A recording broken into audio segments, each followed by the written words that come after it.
Iranian and Ukraine's NATO facility.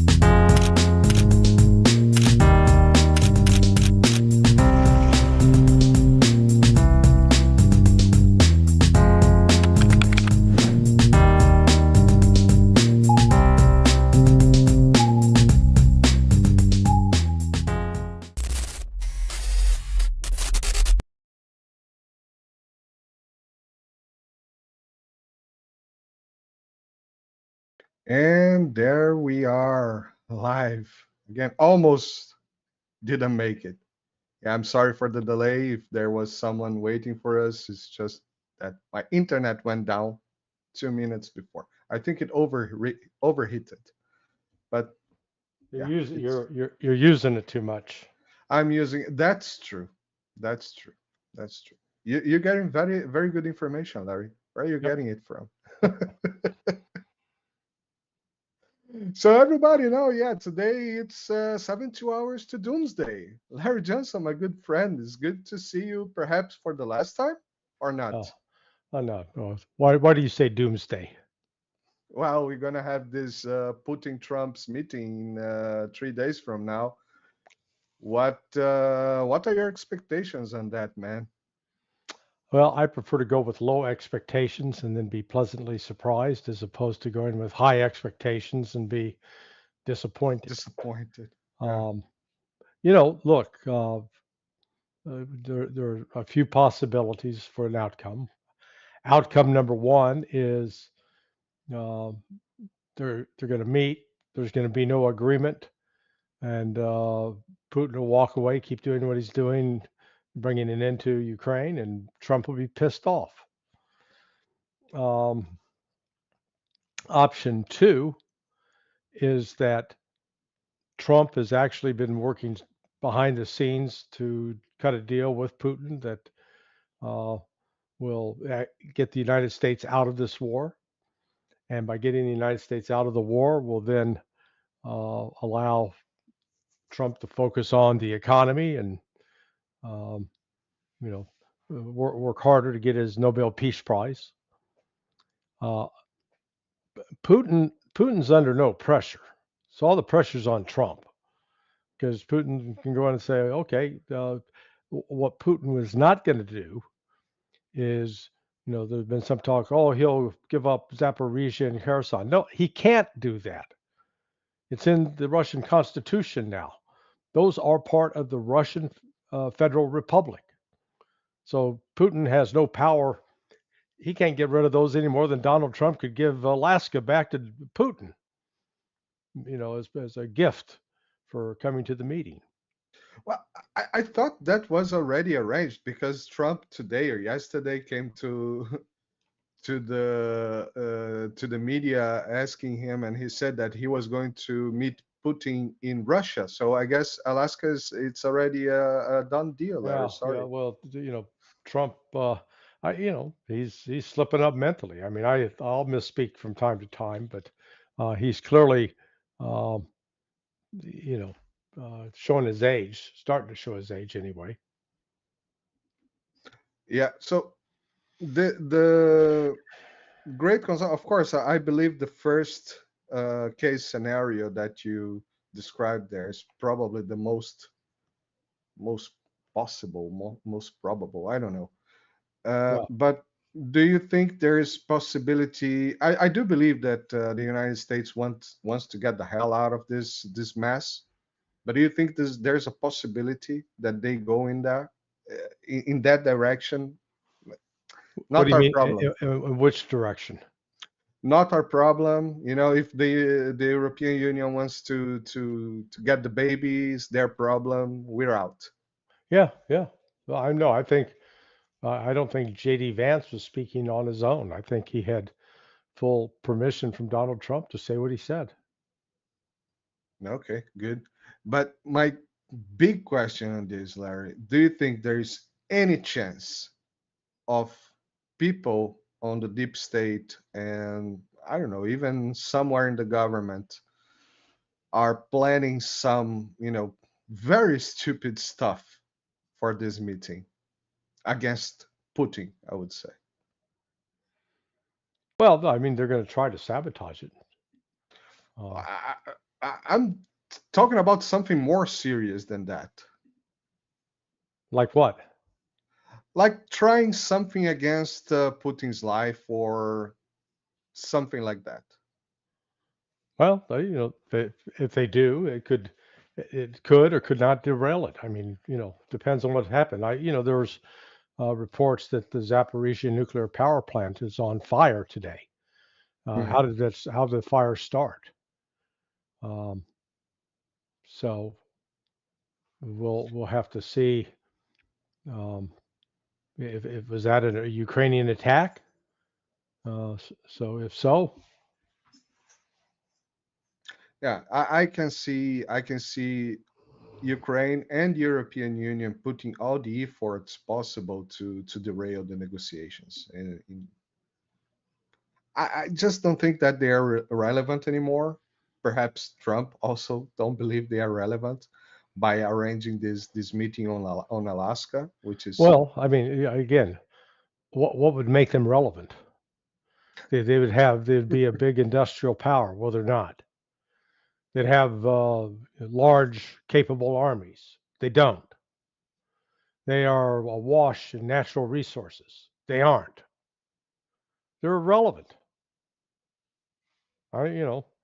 The only thing they're really good for is going on vacation in August, which raises the question: what the hell's wrong with you? I mean, you're living in Europe. It's August is the month everybody goes on vacation. it's hot. It's too hot. It's too hot. I'm used to it. I rather go on vacations, when slightly less hot and cheaper, because September is cheaper. Right. Oh yeah, that's a good question. That's also summer for you guys there. Isn't Yeah. it Well, terrible hot yeah. there? Yeah. It's called summer. Yeah, I mean, these people go, oh my God, it's hot in July and August. That is if you're north of the equator. Now, if you're south of the equator, you're probably freezing your ass off. Yeah.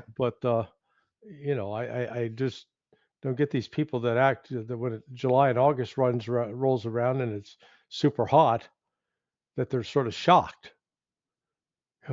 Gee, how does this happen? They It's act like global warming. they It's act like global a warming. caveman discovering fire every morning. You know, ooh, ooh, ooh, ooh, ooh, ooh. Okay, jeez. It's global warming, Larry. It's global Yeah, warming. yeah, It, or it, it was not like that last year or the cooling. year before. Yeah. the, Not at all. we got the Alzheimer's weatherman. In Brazil, I don't know if there is this thing in the United States. In Brazil now they have the sensation, the thermic sensation. So it's 40 degrees, but thermal sensation of 65. No, it's 40 degrees. The thermal sensation is 40 degrees. I, I've been to 40 degrees. It feels the same. Yeah, this is um, yeah. I guess since Brazil is fairly close to the equator, they're not going to get wild swings in temperatures. Uh, it does not that much. It swings more here in Europe, Yeah. actually. Oh yeah. In, Yeah. yeah, Absolutely. in Brazil it's more stable. It's stably hot all the time. Yeah. Yeah. Unless you go all the way to Sao Paulo, and I guess in And then down. July and August it's a little cool down there. Then. Yeah, for sure. But coming back to the subject, Larry, what I was going to ask you was about the tries from European Union and Ukraine to do anything. Of course, we know that they cannot do anything or say anything. Yeah. But do you think at some point Trump could be again persuaded by, playing golf with someone and, just people talking smack with him?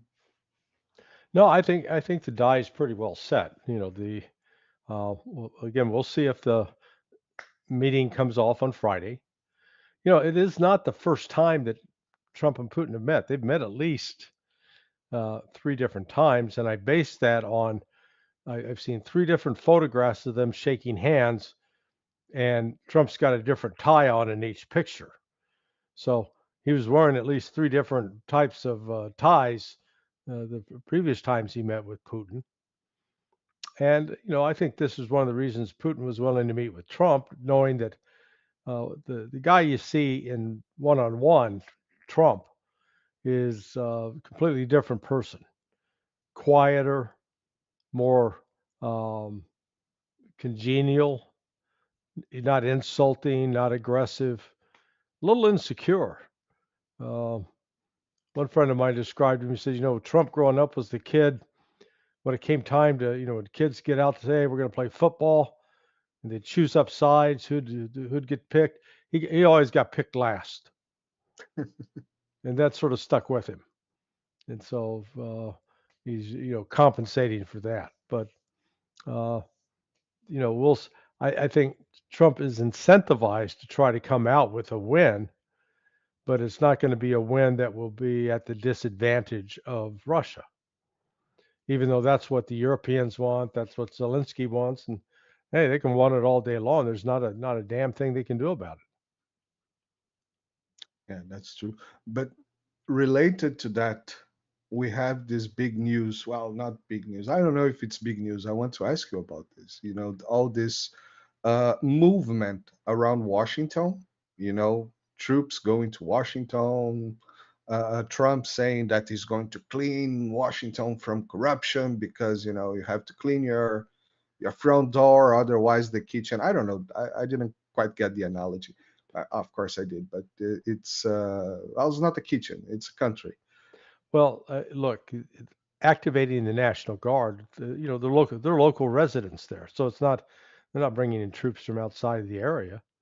They're bringing in the National Guard to support the police. You've got a different other federal law enforcement weighing in. People are trying to argue, well, the crime statistics are down, but there've been enough people mugged on the streets, carjacking, people shot. It's just the place is not under control, and particularly with all the different homeless camps scattered around in public parks where people can no longer comfortably go into those parks. Yeah, I think Trump's right to clean it up, clean them out. And Okay. people are going to holler, "Oh, it's fascist." Oh, well, I'm frankly tired of homeless people who are out running scams. You'll see them collecting money. "Oh, I don't have anything to eat," and then they go climb into a Mercedes Benz and drive away. We've had that down, here in Florida several times. It's not uncommon. Yeah, of course. All at the same time, you have a homeless problem, which is a country problem, and it has to be taken care of. And we can look by any perspective. It's not a good thing whatsoever. We cannot romanticize this. It's not nice to have homeless people just doing whatever anywhere. Well, a lot of it surrounds the lack of available mental health facilities and treatment centers. And that's sort of an indictment of the U.S. healthcare system. Yeah. Situation in Brazil is not very different. Here in Europe is going down. We can see it going Oh down. yeah, it's been doing that for 30 years. Yeah. I've seen the transition in Paris. What Paris was in 1996 to what it was in 2016. A night and day difference, a nightmare. Yeah. And from 2016, it was very slow for the last 10 years that I'm here. It was very slow. Now it's growing very fast. It's growing very fast. Also, the degradation of people's salaries and jobs. So Mm-hmm. situation not going better. Okay, moving to Ukraine, Larry. I know I don't want to move to Ukraine. Yeah, why would you want to move there? They'd draft your It's a ass in a dumb heart. idea, right? They'd grab you, throw you in the back of a truck, and you'd be wearing a uniform, getting shot at. Not the best idea right now, of Yeah, course. stay away from Ukraine. Stay away from Ukraine. Brazilians, stay away from Ukraine. Listen to Larry. There are The man knows what he's there are talking more about. Colombians than Brazilians in Ukraine fighting as mercs and getting killed. And getting killed. And But it's starting to raise the cases of Brazilian mercs that are, missing, let's say like that. yeah, And yeah. all the promises, pensions, money, all that gone. People are not receiving a penny. Best investment in the world. Who said that? Lindsey Graham. Yeah. Easy money, easy lives. Larry, going to Ukraine, it seems like Russia is breaking through very fast, faster than it's been. It looks like exponential right now. They're just moving and moving and moving. How do you take the situation in Ukraine right now? Well, why do you think Donald Trump has adjusted his deadline? And initially, the deadline for Russia was 50 days. 50 days to leave your lover, to quote Paul Simon. And then all of a sudden he changed it to 12 or 10. And then when the deadline came, what did he do? Nothing. He had already, the day before, he'd imposed tariffs on India. And all that did was piss them off. The Indians are like, screw you. We're not going to, we're done. I guess the United States thought that, he's some sort of wealthy Lothario who had this girlfriend that he could tell that girlfriend to do whatever he wanted, whenever he wanted. And finally made a demand. And she said, hey, blow it out your ass, and walks out the door. So, India said, oh, yeah, those F-35s we're going to buy, forget about it. We're not buying those. There's another plane order. We're not buying those. Oh, our defense minister, forget that. We're not meeting with you. And, all of a sudden the leverage that Trump and his team thought they had over India disappeared. And now you got India and Brazil. I mean, they're furious. And they're going to look for an opportunity to screw the United States if they can get it. Heck of a job, Mr. Trump. Heck of a job. Well done. I thank him. I tell you, this the man is the best thing that ever happened to Brazil. Yeah. It really came to a point that we do have the very, very detached people from reality. Mm-hmm. That are cheering out that, peace through strength. He's so strong. He's showing the Brazilian government. No, he's not. He's not showing anything. The best he accomplished with that was, actually making the Brazilian government move, which is overdue for a long time already. They should be moving for a while. Next year is election year, so.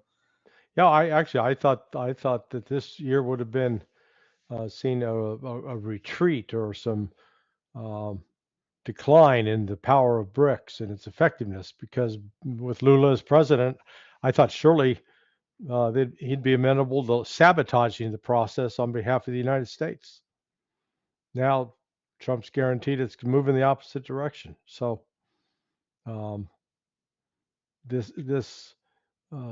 that's why Trump accelerated, and foolishly.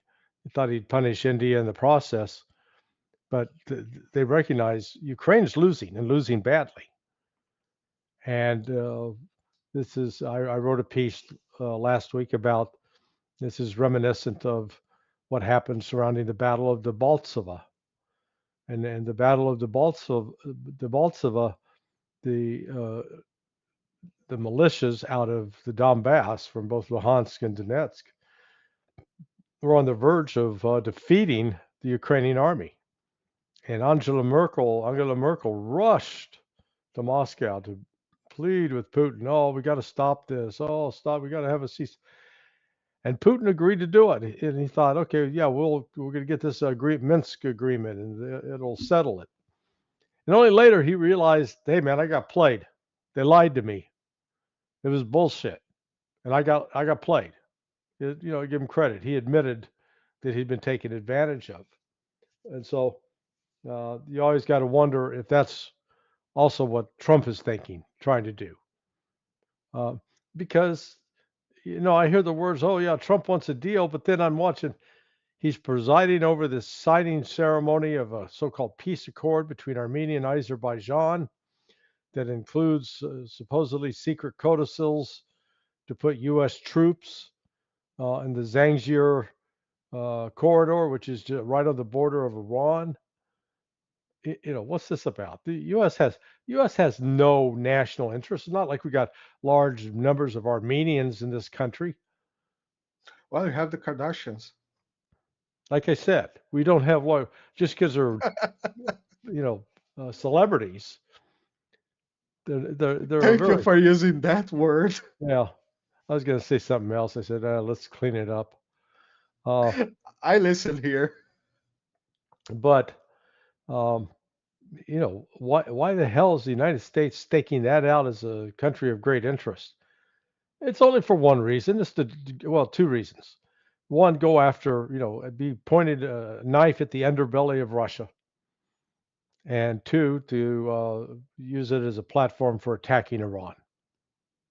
Those are the reasons. It has nothing to do about bettering the lives of the people in Armenia or Azerbaijan. They're pawns. They're like toilet paper that you wipe your ass with, something to be used and tossed away. And here are Aliyev of Azerbaijan and Pashinyan of Armenia going along with this charade. Just ridiculous. Which, by the way, they have met last year in BRICS on the BRICS summit. Yeah. In Kazan. They sat together.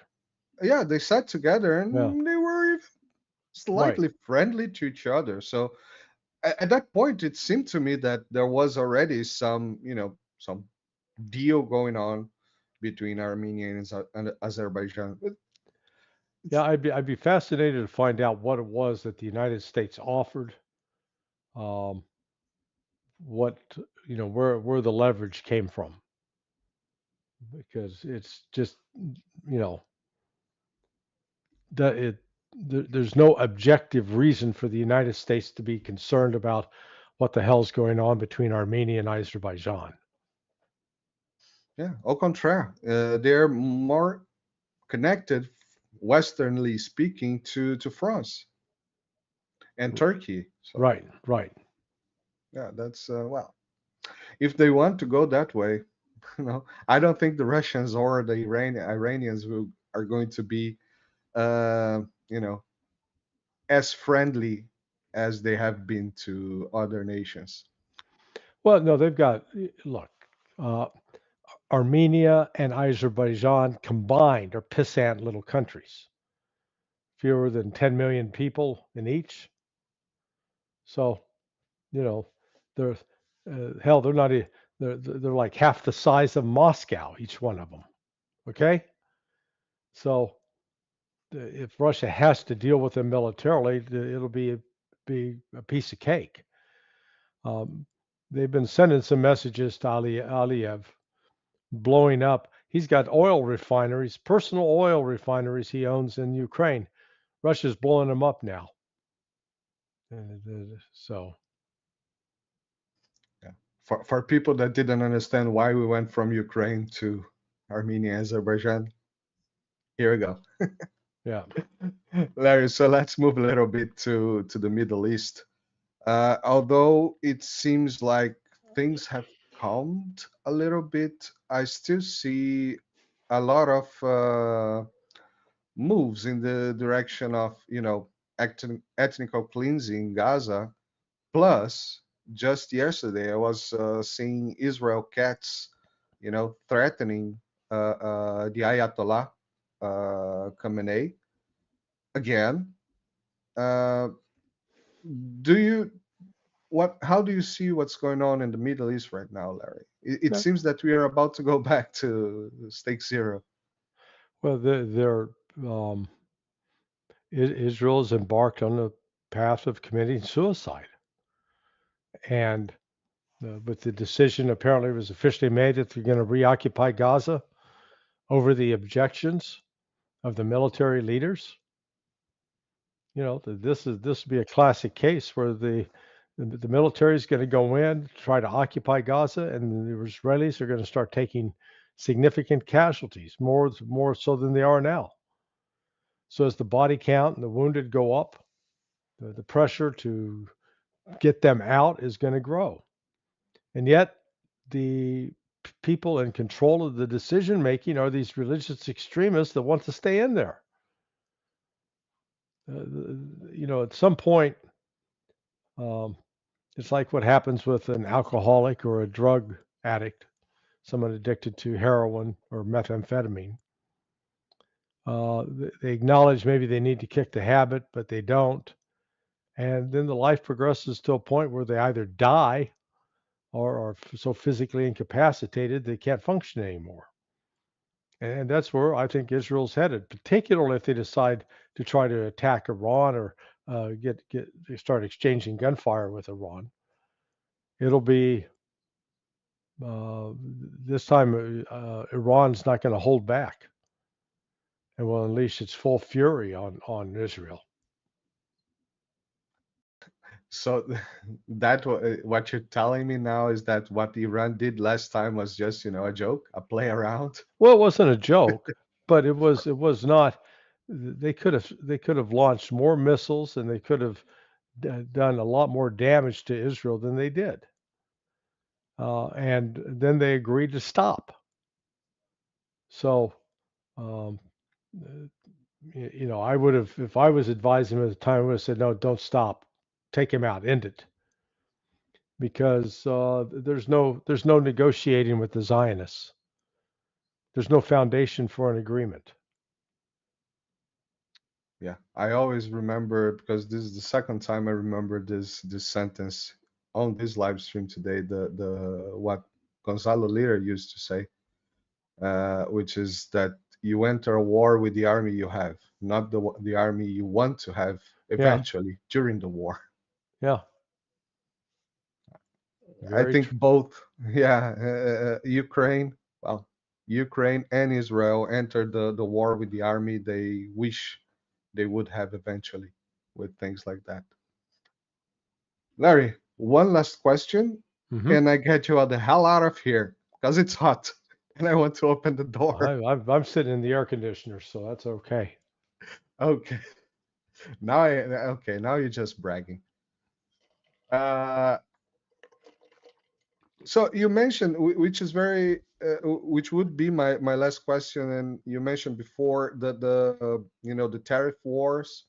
I read a piece these days that Trump is testing the countries, so he tests where he would go with Brazil. Plus, we have the dude with the chick's name that said that Trump is pretty much trying to destroy BRICS by pressing over Brazil, which is the weaker link, not exactly the weakest, but a weak link, as you mentioned, right. with Lula and the government in a chaos, in a total state of chaos. How do you see the movements that have happened since then? We discussed this last week, with the coffee being sent, being now trade with China. Right. Now we have Brazil calling Modi, Brazil calling Xi and Putin, Modi calling Putin, Modi going to China at the SEO meeting this year, which hasn't happened for the last 7 years, from my understanding. Do you think this is an actual gear movement, or it's more of the same? No, well, Donald Trump has set himself up to get an award from BRICS for being the most important member of helping make BRICS a strong organization. So, yeah, and maybe even, and he may get a Nobel Peace Prize for helping, being an inspiration to bring China and India together in the meeting. So, yeah, it's all backfired. That's the simplest way to put it. It's all backfired. Everything Trump's tried to do to weaken BRICS has just made BRICS stronger. Two governments, Larry. Biden and now Trump. Everything backfiring. It cannot be coincidence. Cannot be coincidence. Yeah, yeah. No, it is. Again, some people try to think. I know. I consider Alex Craner a friend, and Alex is a Great guy, by the way. very astute analyst. But I think he credits Trump too much with being able to play 5D, 4D chess. I think Trump struggles with checkers. More of poker in the best. That's what you get on the casinos that he built. Well, do you hear me, man? Yeah, yeah. Yeah, okay. Well, Larry, I guess that's it for today, man. Thank you very much for. As Peggy Lee sang, is that all there is? Is that all there is? Is there all there is? Is My there friend. all there is? Yeah. So, Did I forget something very important? Please no, let me know. we covered. We'll see. I think the expectations have been set so high for Friday that I think that it's most likely to provoke disappointment in the outcome. We'll see. Yeah. Well, I prefer disappointment at this point. I really prefer disappointment. At least it's a little bit relaxing. I would like to see some peace break out. The killing stopped, and the neo-Nazis go away. But it's bad. While we're talking, a headline popped up on the New York Post. Russia's making major advances in Ukraine. So it's the spotlight's on, and once Russia gets through this line, there's nothing. Ukraine doesn't have anything else to stop them. Yeah, I was checking the map. It looks like Russia just crossed the big line. Well, a small dent, I would say, but through the big defense line. Yeah. Right. Yeah. It goes from Pokrovsk, the north, into Kramatorsk, Sloviansk, and there's one other. I haven't memorized that yet, but this agglomeration of 4 cities that in the defensive line is stretched is the last major defensive line constructed by Ukraine over the course of the last 10, 11 years. No time to do it again. Yep. That's it. All right. Hey, listen. All right. Tell me, man. See you next Tuesday. See you next Tuesday. Everybody remember to follow Larry. I have my camera backwards. Follow Larry on sonar21.com. All his medias are on the description. And see you guys next time. Thank you very much, Larry. Take good care, man. Ciao. Ciao, ciao.